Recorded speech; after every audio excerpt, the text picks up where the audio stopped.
دوستو انشاءاللہ تعالی اس ویڈیو میں آپ کو بتائیں گے کہ 1947 سے لے کر سن 2023 تک اسرائیل نے کس طرح فلسطین پر اپنا قبضہ جمایا ہے۔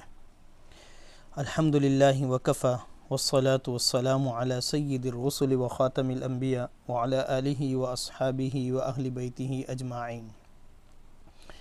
دوستو ہم چلے جاتے ہیں دور حضرت عمر فاروق رضی اللہ تعالی عنہ کہ حضرت عمر فاروق رضی اللہ تعالی عنہ کا دور آیا تو خود بیت المقدس کے جو عیسائی تھے انہوں نے پیشکش کی۔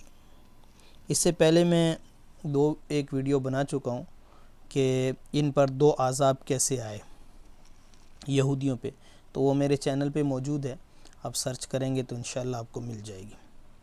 تو حضرت عمر فاروق رضی اللہ تعالیٰ عنہ کی خلافت مدینۃ المنورہ، یہ جو مدینۃ المنورہ ہے، مدینہ منورہ ہے، اس کے اندر تھی اور بیت المقدس یہاں تھا۔ تو حضرت عمر فاروق رضی اللہ تعالیٰ عنہ کے فتوحات قریب پہنچ گئے بیت المقدس کے، لیکن انہوں نے چابیاں حوالے کرنے سے انکار کر دیا۔ یہ کہا کہ اپنے امیر المؤمنین کو بھیجو، اگر وہ آ جائیں گے تو انہیں پہچان کے ہم بیت المقدس کی چابیاں دے دیں گے۔ تو حضرت عمر فاروق رضی اللہ تعالیٰ عنہ سے یہاں سے سفر جاری کیا اور اس پورے چٹیل میدان اور صحرا کو کراس کرتے ہوئے یہاں بیت المقدس پہنچے اور انہوں نے چابیاں حوالے کر دیں، اور اس کے بعد سے لے کر کوئی 10 عیسوی تک یہ بیت المقدس مسلمانوں کے قبضے میں رہا اور یہاں مسلمان آباد رہے۔ اس کے بعد شام، اردن، یہ سارے علاقے مسلمانوں کے ہو گئے اور یہ بہت بڑا ایریا مسلمانوں کا تھا، مختصر یہی، ٹھیک ہے۔ اس کے بعد یہ عیسائیوں کے دوبارہ قبضے میں گیا صلیبی جنگوں کی دورانیہ، تو حضرت صلاح الدین ایوبی انہوں نے اسے دوبارہ جو ہے آزاد کروایا۔ وہ ایک لمبی داستان ہے، وہ اگر یہاں شروع ہوگی تو ہماری ویڈیو پوری نہیں ہو پائے گی، ٹھیک ہے دوستو۔ پھر اس کے بعد تقریباً پہلی جنگ عظیم شروع ہوئی، اس کے اندر سلطنت عثمانیہ بھی موجود تھی۔ سلطنت عثمانیہ کہاں ہے تو ہم اسے ذرا دیکھ لیتے ہیں۔ دیکھیں، سلطنت عثمانیہ کے ایریا بہت بڑا تھا اس وقت، مصر اس کے زیر نگی تھا، پورا عرب اس کے زیر نگی تھا، اور یہاں جو ہے یہاں تک یہ پورا ایریا مطلب عراق، شام، یہ ترکی کا علاقہ اور اس کے اور بھی علاقے سلطنت عثمانیہ میں شامل تھے۔ جنگ عظیم ایک کے اندر یہ کہا گیا کیونکہ ایک طرف جو ہے اٹلی تھا اور جرمن اور یہ مل کے سلطنت عثمانیہ مل کے ایک طرف تھے اور باقی برطانیہ وغیرہ جو ہے وہ دوسری طرف تھا، اور یہ جنگ عظیم پہلی ہوئی، ٹھیک ہے۔ ایک طرف اس نے یہودیوں کو جھانسا دیا ہوا تھا برطانیہ نے کہ تم جو ہے ہمارے ساتھ لڑو، ہم آپ کو ایک آزاد ریاست یہودیوں کے لیے دیں گے، ٹھیک۔ دوسری بات، عرب والوں کو کہہ رکھا تھا کہ دیکھو بیت المقدس سے لے کر، یعنی کہ بحیرہ روم، یہ بحیرہ روم ہے، بحیرہ روم سے لے کر یمن تک تمہاری حکومت ہوگی عربوں کی، تم سلطنت عثمانیہ کا ساتھ چھوڑ دو۔ یہ دغلا پالیسی کس کی تھی؟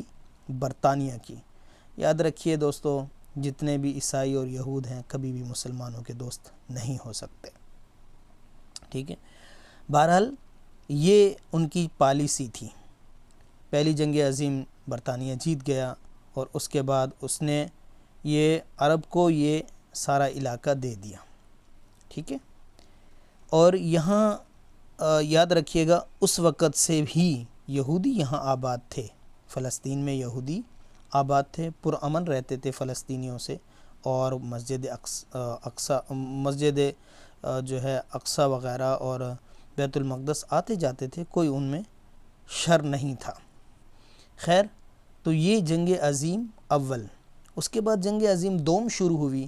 دوستو دیکھو ویڈیو لمبی ہو رہی ہے لیکن میں آپ کو پس منظر بتا دوں تاکہ آپ کو اچھی طرح معلوم ہو کہ پس منظر ہوا کیا ہے، ٹھیک ہے۔ دوسری جنگ عظیم دوسری جنگ عظیم جو ہے وہ 1933 سے لے کر 1945، اگر اسے بھی میں آپ پورا موضوع لوں اس کا اور آپ کو سمجھانے لگوں اس میپ کے اوپر، تو اس میں بھی بہت سارا وقت لگے گا ہمارا۔ تو دوسری جنگ عظیم میں ہٹلر نے یہودیوں کو مارا، ہولوکاسٹ ہے نا، تو یہودیوں کو مارا۔ تو یہودیوں کو پناہ دینے والا جو ملک تھا وہ فلسطین تھا۔